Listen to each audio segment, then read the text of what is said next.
for a wimp like myself who isn't going to swim in a 55-degree pool, does the hot cold shower, contrast showers daily, or at least ending with cold, is that helping to a certain extent for the same goals, or is that helping with something else altogether? It helps sort of. The thing is with the cold waters, it's about acclimating yourself.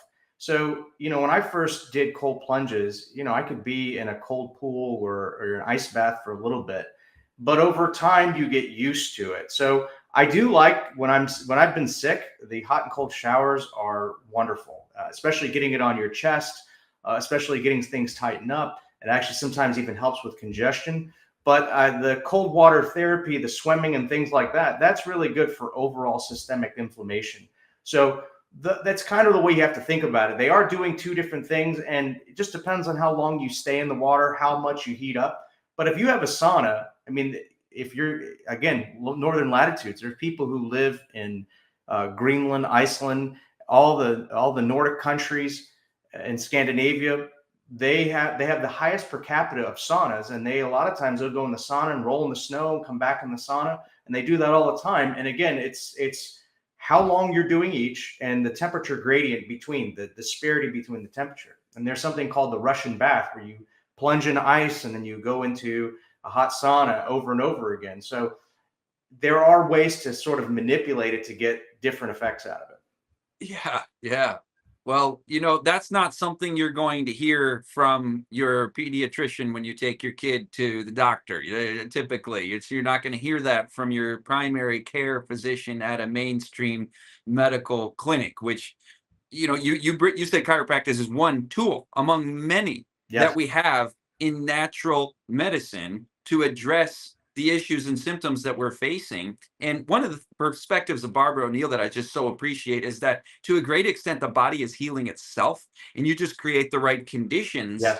for the body to heal itself. And you named them. You got a good diet, exercise, you're moving a lot. So when you get that foundation, you don't even necessarily need so much a proper medical philosophy to cure diseases because you just have so much fewer of them, right? Yes. But I do want you to talk about these competing philosophies.